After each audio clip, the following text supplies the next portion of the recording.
구약성경 역대하 6장 3절로 11절 말씀, 개역개정 성경 661쪽부터 기록되어 있습니다. 성경이 없으신 분들은 주보에 역대하 6장 3절로 11절의 말씀을 기록해 놓았습니다. 얼굴을 돌려 이스라엘 온 회중을 위하여 축복하니 그때 이스라엘 온 회중이 서 있더라. 왕이 이르되 이스라엘 하나님 여호와를 송축할지로다. 여호와께서 그의 입으로 내 아버지 다윗에게 말씀하신 것을 이제 그의 손으로 이루셨다 이르시기를, 내가 내 백성을 애굽 땅에서 인도하여 낸 날부터 내 이름을 둘만한 집을 건축하기 위하여 이스라엘 모든 지파 가운데서 아무 성읍도 택하지 아니하였으며 내 백성 이스라엘의 주권자가 될 사람을 아무도 택하지 아니하였더니 예루살렘을 택하여 내 이름을 거기 두고 또 다윗을 택하여 내 백성 이스라엘을 다스리게 하였노라 하신지라. 내 아버지 다윗이 이스라엘 하나님 여호와 이름을 위하여 성전을 건축할 마음이 있었더니 여호와께서 내 아버지 다윗에게 이르시되 내가 내 이름을 위하여 성전을 건축할 마음이 있으니 이 마음이 내게 있는 것이 좋도다. 그러나 너는 그 성전을 건축하지 못할 것이요 내 허리에서 나올 내 아들 그가 내 이름을 위하여 성전을 건축하리라 하시더니 이제 여호와께서 말씀하신 대로 이루셨다. 내가 여호와께서 말씀하신 대로 내 아버지 다윗을 대신하여 일어나 이스라엘 왕위에 앉고 이스라엘 하나님 여호와의 이름을 위하여 성전을 건축하고 내가 또 그곳에 여호와께서 이스라엘 자손과 더불어 세우신 언약을 넣은 궤를 두었노라 하니라. 아멘. 할렐루야. 하나님의 은혜와 사랑과 돌보심이 오늘 예배하는 모든 성도들 가운데 함께 하시기를 예수 그리스도의 이름으로 축원합니다. 제가 주일 설교를 녹화해서 유튜브에 영상을 올리고 있습니다만 잘하는 설교는 아니지만 혹시라도 도움이 된다면 함께 영상을 봐주시면 또 감사하겠고, 또 주일날 부득이한 사정으로 예배를 참석하지 못하신 분들은 또 영상을 통해서 말씀을 통해 하나님의 말씀을 함께 듣는 시간이 되시기를 바라겠습니다.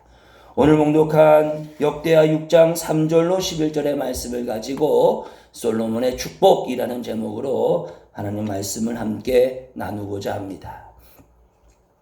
오늘 함께 읽은 본문은 다윗이 그토록 바랬던 하나님의 성전을 짓지 못하고 하나님 말씀대로 그의 자녀인 솔로몬이 다윗의 아버지 다윗의 꿈을 이루고 또 하나님의 성전을 건축하고 있는, 그래서 완공에 이르러서 모든 백성들에게 하나님의 성전의 건축을 축복하는 메시지 가운데 있는 내용입니다. 이 부분은 열왕기상과도 연관성이 있습니다. 그래서 오늘 특별히 역대하의 말씀을 가지고 하나님의 은혜를 나누면서 특별히 이 성전 건축을 한 솔로몬의 고백을 통해서 우리가 오늘 알고 있는 그리스도인들이 어떠한 신앙의 자세를 가져야 되는가 함께 살펴보고자 합니다. 먼저 이 본문의 이야기를 살펴보면 하나님의 통치와 다스림을 감사하는 내용이 기록되어 있습니다. 네, 여러분, 어떤 건물을 짓고 어떤 것을 이룬다는 것이 보통 어려운 일이 아니지 않습니까? 저도 공부를 해봤지만 공부를 하는 과정도 3년차, 6년차 이런 시간들을 정말 인내하고 여러 가지 과정을 참아가면서 준비해서 그 과정을 마친다는 것이 얼마나 어렵겠습니까? 또 어떤 건물을 짓는다는 것, 그 건물이 고층이든 낮은 층이든 간에 건물을 지어서 그 건물이 완성되고 그 건물이 잘 활용될 수 있기까지 얼마나 많은 과정과 시간들이 필요하냐 하는 것입니다.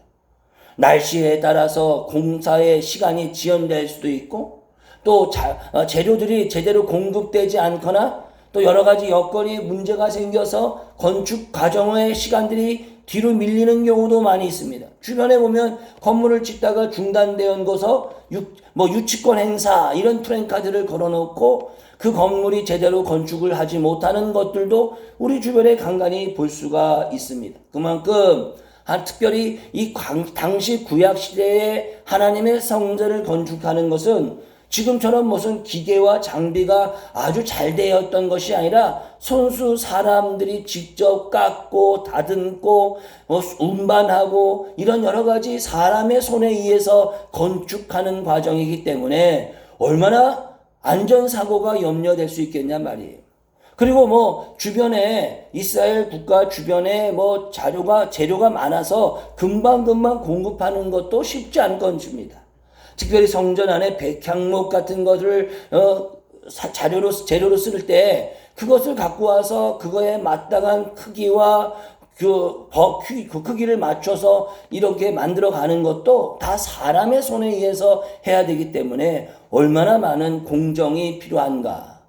이런 모든 것들이 하나님의 통치와 다스림이 없어서는 불가능했다. 그것을 솔로몬이 감사함으로 고백합니다. 여러분, 우리가 모두가 사실은 이렇게 매 순간마다 우리가 살아가는 모든 과정들, 진행하고 있는 모든 일들 속에 하나님의 통치와 다스림이 없다면 제대로 진행할 수 없다는 사실을 우리가 잊지 않아야 될 것입니다.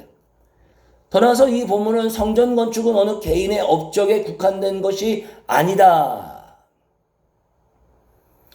보세요. 오늘 본문을 자세히 보니까 하나님이 이스라엘 백성을 선택했는데 아무데나 성전을 짓거나 아무 왕이나 세워서 성전을 건축하도록 하지 않았다. 하나님 다윗을 선택하시고 이스라엘 백성들 나의 백성으로 삼으신 뒤에 그가 또 그런 모든 과정 뒤에 다윗의 아들 솔로몬을 통해서 하나님의 성전을 짓게 했다. 여러분, 어떤 하나님의 성전, 하나님의 일을 하는 것은요, 그냥 개인의 업적, 내가 뭘 했어, 내가 교회를 지었어, 내가 교회를 위해서 이러저런 헌신을 했어, 이런 개인의 업적에 국한되는 것이 아니라 정말 국가적이고 정말 모든 사람들 한 명도 빠짐없이 모두가 협력하고 힘을 모아야 될 아주 중대사라는 사실을 성경은 우리에게 말하는 겁니다. 여러분, 우리가 살 때도 모든 일에 있어서 혼자서 이렇게 하는 것은 없잖아요. 국민들이 힘을 모아야 되고 지도자들이 힘을 모아야 되는데 안타깝게도 우리 사회는 지금 여러 가지 갈등과 분열이 일어나고 있어요. 어떤 특정 개인에 의해서 편중되거나 어떤 이슈에 대해서 편중되어서 거기에 우르르 몰려다니는 그런 상황이 되다 보면 제대로 어떤 국가적인 일, 제대로 중요한 일을 할 수 없을 것입니다. 얼마 전에 아시안게임이 끝났습니다. 우리나라 선수들이 정말 땀 흘려 수고한 것에 많은 결실들을 맺은 것을 뉴스를 통해서, TV를 통해서 보았습니다.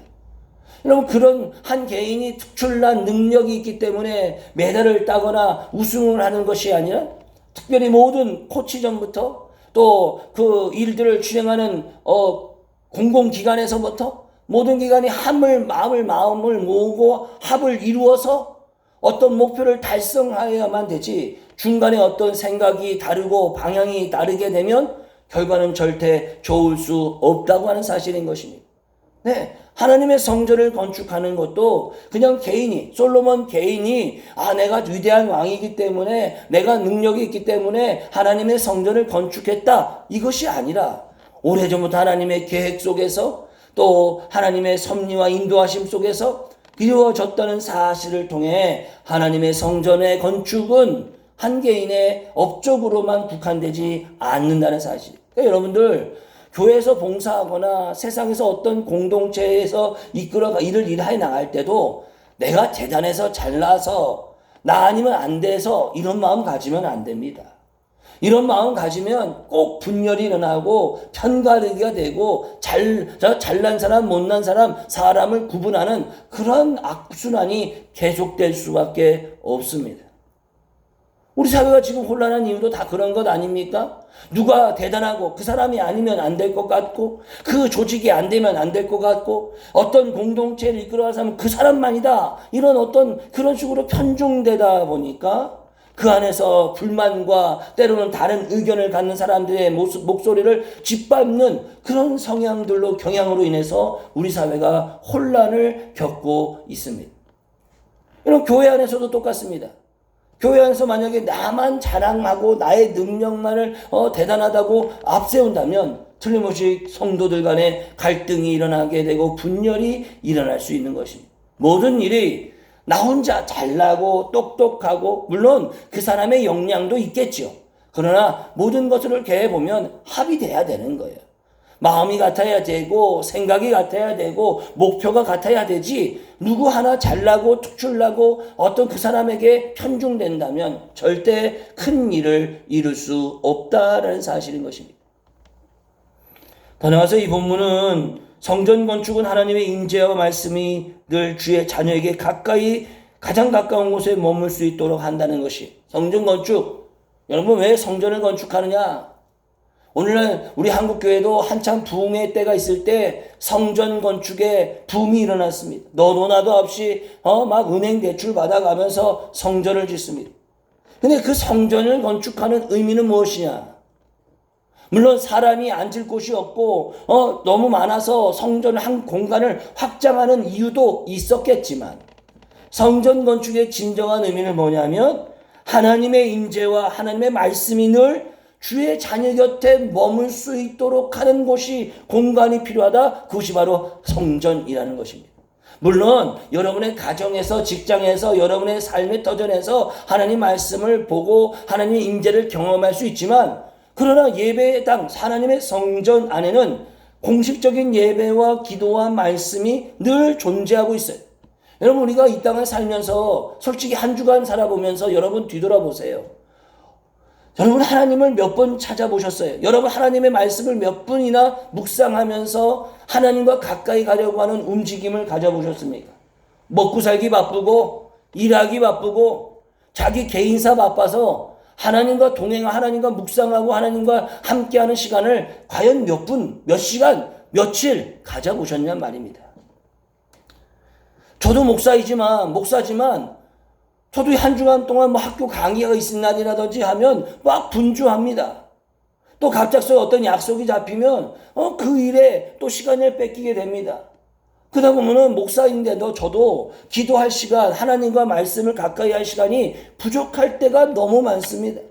그래도 감사하게 건강이 유지되고 그래서 이제 새벽마다 나와서 그 시간 짧은 1시간 2시간 앉아서 기도하고 말씀 보고 하는 것이 저 목사로서는 엄청난 영적인 하나님과의 교통의 시간이 되고 있습니다. 요새 사람들 아무리 기독교인들도요 세상이 너무 바쁘고 여러 가지 일들이 복잡하다 보니까 하나님 앞에 나와서 하나님과 개인의 깊은 기도의 시간, 묵상의 시간을 갖기가 쉽지 않아요. 그런데 여러분 교회는 어떤 곳입니까? 늘 예배가 있고 기도가 있고 말씀이 있습니다. 또 그 안에 주의 종이 항상 대기하고 있습니다. 그래서 그곳에 나와서 예배하는 것, 그곳에 나와 기도하는 것, 그곳에서 하나님 말씀을 가까이 할 수 있다는 것 참으로 중요한 것입니다. 근데 당시에 이스라엘 백성들은 그럴 곳이 없었어요. 그저 회당이라는 곳에서 아니면 어떤 지도자가 말씀을 가르쳐주는 공간이 그런 곳에 머물다 보니 정착하지 못하고 가까이 할 수 없고 그 당시에도 살아가는 게 바쁘기 때문에 어떤 특정한 공간이 없다 보니 말씀을 가까이 하거나 묵상할 수 있는 그런 여지가 부족했습니다. 그리고 당시 구약의 제사에는 하나님의 성전에서 함부로 이렇게 오늘날처럼 이렇게 편안하게 할 수 없는 그런 어떤 엄격한 규칙이 있었기 때문에 백성들이 더 하나님을 찾아가기 쉽지 않았던 것입니다. 또 이스라엘 백성의 역사를 보십시오. 끊임없는 침략과 노예 생활과 이런 어떤 국가적 혼란 속에 있었던 이스라엘 민족이기 때문에 하나님의 성전위에서 예배하고 말씀을 듣는다는 것이 그리 쉽지 않은 환경에 이르렀던 것입니다. 그런데 그 성전을 솔로몬을 통해서 건축하였다는 거예요. 이제 늘 가까이서 하나님의 임재를 경험하고 또 주의 종을 통해서 말씀이 선포되고 하나님의 자녀들이 늘 가까이에서 하나님의 은혜를 느낄 수 있는 그런 공간으로서 성전 건축이 이루어졌다. 오늘 교회가 왜 존재해야 되는가? 그냥 사람들에게 보여주기 위한 것이 아닙니다. 여러분 제가 늘 이런 얘기 하잖아요. 조그마한 상가교회들이 하나님 앞에 사람들에게 보여주기가 뭐가 되겠어요? 인테리어를 아무리 돈 들여서 한다고 해서 그게 건물이 있고 그런 아주 화려한 교회 예배당이 있는 곳에 비교하면 비교조차 되지 않겠지요. 그런데 그런 외적인 것들이 중요한 것이 아니라 늘 가까이 하나님을 만날 수 있는 곳, 예배할 수 있는 곳, 기도할 수 있는 곳, 주의 종을 통해서 권면과 위로를 받을 수 있는 곳, 이곳이 교회로서의 기능이요 역할입니다. 그래서 교회는 항상 여러분 가까이 있어야 되는 거예요. 지금은 제가 상가교회이기 때문에 제가 없으면 문을 잠궈놓고 가니까 좀 아쉽기도 하지만 어떤 환경적인 여유가 좀 생긴다면 늘 교회를 열어놓고 언제든지 와서 기도할 수 있고 목사와 차를 한잔 마시며 인생을 논할 수 있고 신앙을 이야기할 수 있는 그런 환경이 되기를 늘 기도하고 기대하고 있습니다. 성전은, 교회는 여러분 가까이에 있습니다. 가까이 있어야 됩니다. 그곳에서 하나님을 만날 수 있는, 언제든지 하나님 앞에 영적인 갈급함이 있는 자들이 찾아올 수 있는 공간이 여러분 곁에 있어요. 여러분, 그래서 상가교회든 건물이 있는 교회든 간에 그런 거 상관하지 않고 하나님께로 나올 수 있는 공간이 있고 열려 있다면 그게 행복인 거예요. 그래서 여러분, 사실은 여러분 무당이 많은, 제가 대전에서 목회할 때 보면은 주변에 옛날에 그 동네가 무당이 많았던 곳이래요. 무당집이 많았던 곳이래요. 근데 여러분 미안하지만 그렇게 이런 곳은요 칙칙해요. 세상 말로 표현하면 어두컴컴한 회색지대 같은 느낌이에요. 여러분 교회가 있으면, 여러분 교회가 있는 곳에는 놀라운 발전이 있어요. 여러분 한국 기독교 역사를 자세히 보세요. 교회가 있는 곳에 그 지역이, 그 사람들이, 그 민족이 살아났지 죽지 않았어요. 여러분 그거는 기독교 역사예요. 한국 기독교가 처음에 기독교가 조선 땅에 들어올 때 많은 사람들은 부정적이었고 폐쇄적이었지만 결국 기독교가 통해서 한국에 개화가 일어나는 거고 생각이 튀어지는 거고 또 사람의 인식의 변화가 일어나는 거예요. 그래서 한국 기독교가 한국에 얼마나 많은 영향을 미쳤는지를 분명히 역사는 기록하고 있습니다. 그러니까 오늘 교회가 여러분 가까이 있다는 것 감사한지 알아야 돼요. 한번 여러분 생각해 보세요. 제가 우스갯소리로 이 교회가 없어지고 여기에 절간이 들어온다. 그럼 아니면 무당집이 들어온다 생각해 보세요. 맨날 향 냄새 나고 목탁 소리 두들겨지고 징 소리 울리고 이상한 거 막 붙여놓고 이상한 빨간 등 깃발 꽂아놓고 여러분 하면은 그게 좋을 것 같죠? 제가 아는 어떤 대전에 있던 목사님 교회 그 건물도 상가 건물인데 그 주인이 무슨 욕심인지 교회도 받아주고 그런 약간 요새는 정통 불교가 별로 없잖아요. 여러분 불교는 다 산속에 있는 게 진짜 불교고 도심지에 내려온 불교들은요 약간 정통이 아니에요. 여러분 원래 역사는 교회는 도시에, 기도는 절은 산에, 이게 종교의 원리예요. 왜냐면 왜 절은 산에 있느냐면 세속과 등을 진 거예요.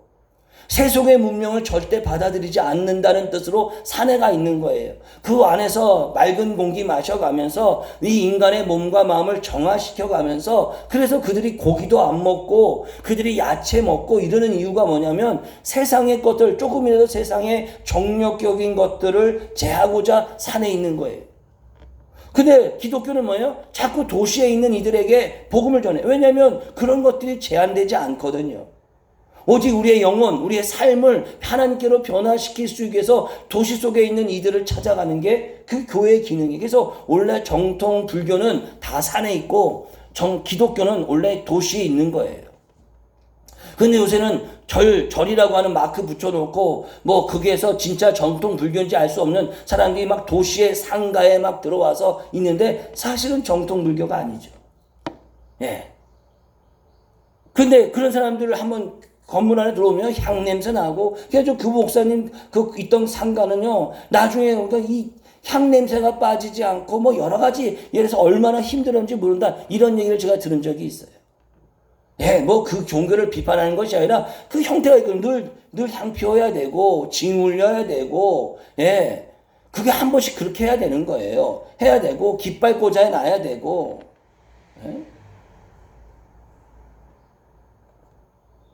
이런 것들을 해요. 그래서 기독교 그런 거 안 하잖아요. 향을 뿌립니까? 깃발을 꽂습니까? 뭘 합니까? 그저 정해져 있는 예배 시간 외에는 다른 것들 별로 하지 않죠. 요새 이단과 사이비종파가 자꾸 그런 이상한 짓들을 하니까, 그러니까 이단과 사이비종파를 제가 늘 얘기하지만 이단과 사이비종파는 정통 기독교가 아니니까 자세히 보면 불교가 하는 것, 다른 종교가 하는 종교적 행위도 같이 막 동반해서 해요. 예?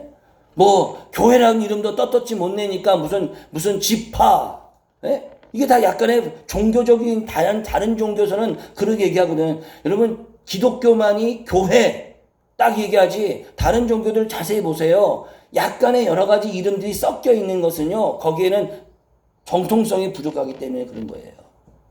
그러니까 여러분 막 이단과 사이비는 무슨 종파, 무슨 지파, 뭐 어디 성막, 뭐 이런 이상한 이름들을 갖다 붙이는 거는 자기들의 정통이 아니라는 걸 스스로가 얘기하고 있는 거죠. 왜냐하면 그냥 대한예수교 장로회 샬롬교회 이게 끝이지, 거기다가 무슨 지파, 무슨 뭐 이렇게 이름을 달고 있는 것들, 뭐 부수적인 설명이 있는 것들은요, 그건 정통이 아니기 때문에 그런 거예요. 어쨌든 간에 여러분, 하나님의 교회가, 성전이 가까이 있다는 것은 축복인 겁니다. 그곳에는 하나님의 임재가 있고 늘 하나님을 가까이 할 수 있는 공간이란 사실인 것입니다. 그리고 하나님의 일은요, 대를 이어서 하는 거예요. 다윗이 건축하지 못했던 하나님의 성전, 그런 아들 솔로몬을 통해서 그 일을 마무리하게 됩니다. 이게 은혜예요. 여러분, 좋은 은혜는요, 이렇게 물결이 흐르듯이 흐르는 거예요. 여러분, 이런 축복을 누르시기를 주님의 이름으로 축원합니다. 주님의 일은요, 어느 세대에 끝나는 게 아니라 계속 이어지는 거예요. 그래서 우리가 장인이다, 뭐 이런 사람 명인이다 하면요, 어느 한 사람에게만 국한된 게 아니라 계속 그의 사상과 생각이 이어지는 거잖아요. 네? 우리나라는 이제 한민족이다, 뭐 단일민족이다 이런 것에 대한 정통성을 이제 없어졌잖아요. 이제는 다문화 민족이고 다문화 국가이고 백의민족이다 뭐 이런 것들 이제는 없잖아요. 네. 여러분 좋은 은혜는, 좋은 일들은 이어지는 거예요. 여러분, 그게 얼마나 큰 축복인지 아세요? 어느 때 끝나는 게 아니라 계속 이어지는 거예요. 그래서 옛날에 저주의 물줄기를 끊자 뭐 이런 이야기도 있었는데, 축복은 이어지는 거예요. 하나님의 명령은 이어지는 거예요. 오늘 다음 세대가 이어가는 거예요. 그래서 여러분, 우리 교회가 해야 될 사명이 저 아닌 다음 세대까지 이어지기를 간절히 소망할 뿐입니다. 이게 오늘의 본문의 이야기인데, 그 속에서 오늘 살고 있는 성도들에게 어떤 것을 좀 더 가르치기 원하냐면, 첫째는 하나님이 세우신다는 거예요. 네, 모든 것이 어떻게 다 하나님이 세우시는 것이다. 네, 모든 것들이 하나님이 세우시는 거예요. 하나님이 폐하시고 하나님이 세우시는 거예요. 여러분, 우리가 세울 수 있다고 생각하지만 세우는 게 아닙니다. 우리가 무너뜨릴 수 있을 것 같다지만 무너뜨릴 수 있는 게 아닙니다. 제가 늘 얘기하잖아요. 오늘 누가 나의 인생의 모든 과정을 다 예측하고 예견할 수 있다면 그는 분명히 신이라고 말할 수 있어요. 이 세상에 어떤 누구도 자신을 세우고 내리고 할 수 있는 것은 아는 사람도 없고 할 수 있는 사람이 없어요. 결국 하나님만이 세우시는 거예요. 하나님만이 하시는 거예요. 오늘 다윗이 얼마나 하나님의 성전을 건축하고 싶었는지 아십니까? 그러기에 오늘 본문에 나오잖아요. 너가 그런 마음을, 다윗이 너가 그런 마음을 갖고 있는 것이 나는 보기에 너무 좋다. 그러나 너가 성전을 건축할 수 없고 너의 아들 솔로몬이 성전을 건축하게 된다. 마음으로만 되는 게 아니라 하나님이 세우셔야만 가능하다는 거예요. 여러분들, 우리가 늘 겸손하고 늘 자신을 돌봐야 되고 살펴야 되는 이유는 뭐냐? 하나님이 세우시는 거예요. 내가 하는 게 아니야. 자꾸 우리가 거기에 오류에 빠져서 교만해지고 자만해지는데, 여러분, 하나님이 세우시는 거예요. 하나님이. 우리의 인생의 생사화복도 하나님이 주관하시는 것. 자연의 만물도 섭리도 하나님이 다스리시는 거예요. 여러분, 우리가 늘 겸손하고 잘되든 성공하든 권력을 가졌든 무엇하든 간에 하나님이 세우시는 것이지 섣불리 그렇게 판단하는 거예요. 오늘 우리 사회를 제가 목사의 눈으로 볼 때마다 안타까운 건 뭐냐면 자꾸 사람에 의해서 세상이, 나라가 이끌려가는 것처럼 보여요. 사람에 의해서. 여러분, 이 나라 대한민국의 역사를 보세요. 사람에 의해서 대한민국이 만약에 했다면 이미 대한민국은 지구상에 없어졌을 것입니다. 정치인 몇 사람에 의해서 대한민국이 존재했다면 이 나라는 벌써 지구상에 없어졌을 것입니다. 여러분, 수많은 일본의 침략에서도 대한민국이 굳건할 수 있었던 것은 사람의 손, 몇 사람에 의해서 아닙니다. 하나님이 세우시고 하나님이 통치하시는 겁니다. 여러분의 인생을 뒤돌아보십시오. 여러분이 다 잘나고 똑똑하고 대단해서 여러분 되었다고 생각하십니까? 아닙니다. 그것에는 사람의 도움도 있었을 것이고 여러 가지 환경과 여건에 의해서 여러분이 여기까지 올 수 있었던 거지, 여러분 개인의 힘에 의해 된다? 착각하면 안 됩니다. 하나님이 세우십니다. 이것이 오늘 우리가 찬양할 이유이기도 한 것이에요. 두 번째는 오늘 결국 백성을 세우고 교회를 세우고 민족을 세우는 건 다 하나님이 세우시는 거예요. 근데 제가 목사가 눈으로 볼 때마다 오늘 우리 한국 사회를 보면 이게 사람에 의해서 막 만들어지고 사람이 아니면 안 될 것처럼 만들어지는 세상으로 가고 있어요.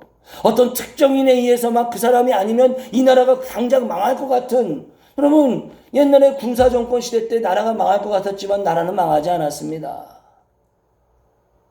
우리 나라가 IMF를 맞았을 때 나라가 이미 이제 망할 거라고 했지만 어딥니까? 외국처럼 망할 거라고 얘기했지만 우리는 망하지 않았습니다. 그렇다고 어떤 특정 개인이 나라를 살린 것도 아닙니다. 여러분, 우리가 일본에 압제를 당할 때 우리가 일본 앞에 우리는 다 망했습니다. 이름도 없어졌습니다. 창씨 개명했습니다. 권력도 다 뺏겼습니다. 나라도 뺏겼습니다. 그런데 우리는 망하지 않았습니다. 수많은 사람들의 희생과 수고와 노력이 있었지 어떤 특징 개인의 어떤 몇 사람에 의해서 된 것이 아닙니다.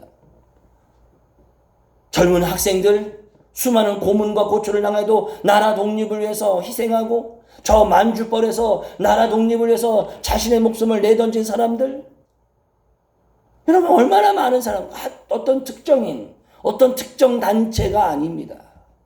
근데 오늘 우리 사회가 자꾸 어떤 특정인, 특정 단체, 기관에 의해서만이 꼭 나라가 될 것 같고 그 사람들이 아니면, 그 조직이 아니면 이 나라는 망할 것처럼 표현하고 있고 사람들을 현혹하는 것이 너무너무 안타깝다는 것입니다. 하나님이 세우신 거예요. 백성을 세우는 것도, 교회를 세우는 것도, 민족을 세우는 것도, 우리의 인생을 세우는 것도 하나님이 하시는 겁니다. 두 번째는 거룩한 마음, 하나님의 뜻을 이루는 마음의 중요성이에요. 본문 9절 이후에 보면 하나님의 아버지 다윗이 그토록 성전을 건축하고 싶었지만 그것을 이루지 못했던 그 마음이 솔로몬에게 그대로 전달되어서 솔로몬은 정성을 다해 하나님의 성전을 건축합니다.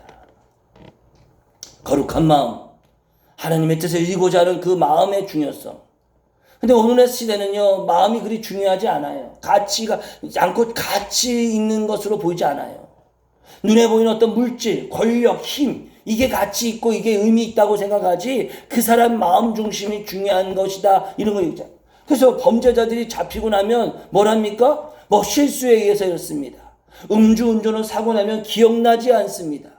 여러분, 그럴 수 있겠어요? 내가 이미 술을 잔뜩 먹고 운전대에 앉았다는 사실조차가, 그런 마음을 갖는 것 자체가 어떻게 해요? 위험한 발상 아닙니까? 근데 그런 마음은 이제 없다는 거예요. 그런 생각이 없었다는 거예요. 나는 그런 뜻이 아니었는데 그랬다는 거예요. 벌써 이거는 자신을 속이는 것이고 사회를 속이는 것이고 피해를 준 사람들에게 상처를 주는 거잖아요.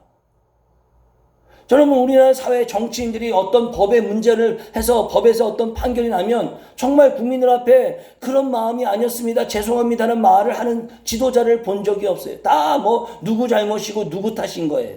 벌써 그런 것들을 생각한 그 마음 자체가 잘못 아니에요? 근데 오늘 우리는 그런 게 중요한 게 아니에요. 그 사람이 인기가 있고 그 사람이 권력이 있고 그 사람이 돈이 있으면 그 사람의 마음이 어떤 거 상관없어. 그 힘에 보여지는 거에만 쫓아가는 거예요. 여러분, 솔로몬이 어린 나이에 왕이 올랐어요. 생각해 보세요. 어린 나이에 왕이 오른 솔로몬이 어찌 이 어마어마한 하나님의 성전을 건축하겠어요? 돈이 많아서요? 권력이 있어서요? 아니요. 그의 마음이 아버지 다윗의 마음과 하나님의 마음을 헤아렸기 때문에. 그 마음이 중요한, 그것이 얼마나 간절한 것을 마음을 읽었기 때문에 솔로몬이 비록 어린 나이지만 하나님의 성전을 지을 수 있는 겁니다. 제가 목회를 하면서 느끼는 것은 마음이 중요해요. 교회를 사랑하는 마음이 있는지 없는지 딱 보면 알아요.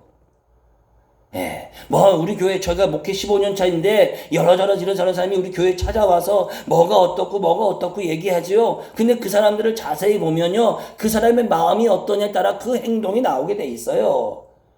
처음에는 교회를 당장 엄청나게 책임을 다할 것처럼 얘기하지만, 마음이 원래부터 그런 마음이 없는 사람들은요, 어떤 상황이 딱 벌어지면 그 행동들이 달라지기 시작하는 거예요. 저는 그런 사람들을 많이 봤어요. 좋을 때는 해해하고 자기한테 불편하고 불리하면 괜히 핑계대고 이유대는 거. 그게 벌써 원래 마음속에부터 나쁜 마음이 있었던 거지. 유리할 때는 해해거리고 나쁠 때는, 그러면 여러분 이 땅을 어떻게 살 수 있겠습니까? 자기 입맛대로 살 수 있는 그런 곳이 세상에 어디 있습니까? 아무것도 없어요. 좋을 때는 박수치고 내 편이라고 얘기하고 너 아니면 안 될 거라고 얘기해놓고 조금 불편해지고 마음에 안 드는 행동들을 하면 싫어진다? 그건 벌써 이미 오래전부터 그 마음이 진정성이 없는 거나 마찬가지예요. 세상의 일이 어떻게 다 100% 만족할 수 있어요? 저도 50년 넘게 살았지만 100% 내 마음에 흡족한 일을 경험한 적은 별로 없는 것 같아요. 어떤 일을 하다 보면 사람이 마음을 틀기도 하고 일들을 틀기도 하고 서운하기도 하고 속상하기도 하는 것이 인간사고 세상사 아닙니까? 제일 중요한 건 뭐예요? 마음이에요. 거룩한 마음. 오늘 예배당에 나올 때도 여러분의 마음이 중요한 거예요. 어쩔 수 없이 나온다? 그런 사람은 백날 여기 앉아 있어도 은혜 받을 수 없어요. 이런 마음이 여러분 마음이 아무리 여러분 돈이 많은 부자일지라도 여러분 마음이 늘 공고하면 그건 부자가 아니야. 가난한 자나 다를 바 없는 거예요. 여러분 우리나라가 1만 달러, 2만 달러 그렇게 이런 GNP가 높아진다 할지라도 우리나라는 행복 지수가 세계 여러 나라 중에 가장 밑바닥에 가깝지 않습니까? 왜 그래요? 우리의 마음은 늘 공고한 거예요. 우리가 35평짜리 아파트를 갖고 있고 우리 아파트 가치가 몇 억짜리가 된다 한들 우리의 마음이 기쁨이 없다면 그는 불쌍한 영혼인 거예요. 그럼 마음의 중요성을 오늘날 시대는 자꾸 외면합니다.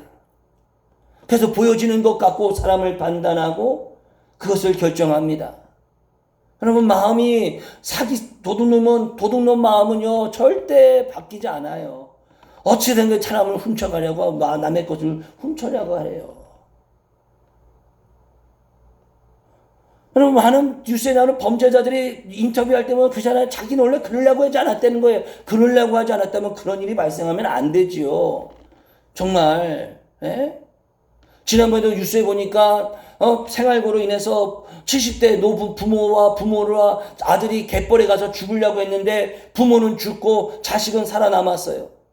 그래서 그것을 보고 결국 아들을 구속했다 하는 뉴스를 봤어요. 얼마나 안타까워요. 그 부모들은 자식을 못 도와주는 마음 때문에 목숨이라도 끊겠다고 하는 그런 고통으로 그 갯벌에 들어갔는데 자식은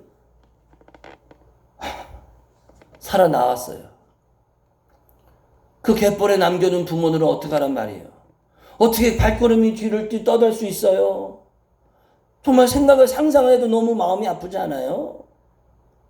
오늘 우리 사회가 강아지, 고양이 키워서 애지중지하고 거기다가 사람 이름도 갖다 붙이는데 여러분 어떻게 그 강아지를, 고양이를 아무렇지 않게 갖다 버릴 수 있어요? 쫓아오는 강아지를 뒤로하고 차는 달려갑니다. 그리고 묶어놓고 금방 오게 해놓고 강아지는 거기서 매일같이 나의 주인이 오기를 기다리면 어떻게 그렇게 버릴 수 있어요? 그럼 애당초 그 마음에는 강아지를 키울 수 없는 마음인 거예요. 키워서는 안 되는 거죠. 오늘 성경은요 거룩한 마음, 하나님의 뜻을 헤아릴 수 있는 마음의 중요성이 중요한 거예요. 그래서 너는 마음이 있는 곳에 물질 마음이 있는 거예요. 마음이 중요한 거예요. 그래서 주님이 산상수훈에서도 그 마음이 가늠하면 마음의 가늠은 결국 가늠한 거다라고 얘기하잖아요. 마음이 중요해요. 그 마음을 끝까지 유지할 수 있어야 되는 거예요. 거룩한 마음, 신실한 마음, 하나님의 뜻을 해야려고 하는 마음, 이랬다 저랬다 하는 마음은 진짜 마음이 아닌 거예요. 교회가 잘 되는 교회, 이렇게 성장하는 교회의 특징 중에 하나가 바로 있는 거예요. 성도들 가운데, 주의 자녀들 가운데, 일꾼들 가운데 그 마음이 변치 않아요.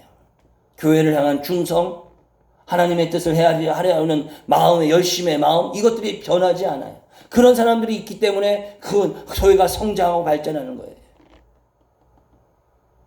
여러분, 여의도 순복음교회 조용기 목사님 이제 돌아가셨지만 그 교회가 그 정말 처음엔 어떤 자는 미군 부대에서 나온 천막 지고 교회를 시작했어요. 정말 열악한 환경에서 교회를 시작했는데 세계의 가장 큰 교회 중에 하나의 교회로 된 이유가 뭔지 아십니까? 뭐 조용기 목사님의 능력? 물론 있겠죠. 더 나가서 그곳에 변함없이 교회와 하나님의 뜻을 위해 충성을 다했던 사람들이 있었기 때문에. 여러분, 얼마나 여러 가지 일들이 많고 오해도 있을 수 있지만 그 마음이 교동치지 않고 변하지 않고 그곳에 뿌리 내렸기에 큰 교회를 이룰 수 있었던 것입니다. 저는 목회하면서 그런 사람들을 봐요. 예. 정말 우리 교회 그런 사람 많이 왔다니까. 제가 이 온양온천 이 교회 와서 3년 때 이제 횟수로 4년이 돼가는데 이 교회 와서도요, 당장 우리 교회를 위해서 뭘 할 것처럼 하는 사람도 있었어요. 그런데 그 사람은 며칠 못 가요. 왜? 마음이 벌써 그 마음이 아니거든요. 저 옛날에 대전에 있을 때 새벽 기도를 하는데 어떤 분이 찾아왔어요. 그 새벽에 기도하시려고 왔나 보다. 처음엔 기도하더라고요. 그 기도하다가 이제 더 이상 안 해요. 한 5분 했다가 기도를 안 하기에 다른 이유에서 왔나 보다 해가지고 그분하고 이제 대화를 했어요. 커피 한 잔 대접하면서. 그때 가는 중에 하나님의 감동이 있어서 이 교회로 와서 기도하게 됐다고 어쩌고 저쩌고 막 이런 얘기를 늘어놓더라고요. 그 나중에 뭐라냐면 자기가 그림을 그릴 줄 아는데 정말 하나님이 깊은 감동이 돼서 이 교회에다가 자기가 그린 좋은 그림을 하나 선물로 드리겠다고 하면서 주려고 하는 거예요. 그래서 너무 감사하다고 얘기했더니 나중에 뭐냐면 그런데 그림을 그리는데 재료값이 얼마인데 요것만 주시면 더 감사하겠다는, 결국 그림팔로 온 거예요. 그게 얼마나 어이가 없겠어. 새벽에 6시밖에 안 됐는데 제가 그분한테 우리 개척교회인데 그 돈이 필요하시면 제가 우리 헌금함에다가 항상 동전을 좀 모아놓거든요. 동전 10개 주면서 혹시 이거라도 가져가실래냐니까 그래도 또 자존심이 있는지 그건 필요 없다 그러면서 그냥 일어나 가더라고요. 그 그림도 가져가시더라고요. 하나님의 감동이 어쩌고 저쩌고 결국은 그림 팔아먹으려고 온 거 아니에요? 새벽 6시에? 여러분, 이 사람의 마음이 진짜 하나님의 감동이 있겠어요? 그거는 이미 다른 마음인 거예요. 여러분 마음을 잘 보세요. 좋을 때는 해해하고 조금 불리하고 불편하고 힘들면 언제 그랬느냐는 그런 마음은 애당초 그 사람은 진짜 좋은 마음이 있는 게 아닌 거예요. 마음의 중요성을 이야기하고 있습니다. 이 강팍한 시대에 하나님의 성전을 건축한 솔로몬의 모습을 보면서 하나님이 세우셨고 또 다윗의 아버지 다윗의 마음을 헤아려서 하나님의 뜻을 헤아려서 그 성전을 건축해 나가고 또 그 모든 과정에 하나님의 섭리와 다스림이 있었음을 공포하는 모습.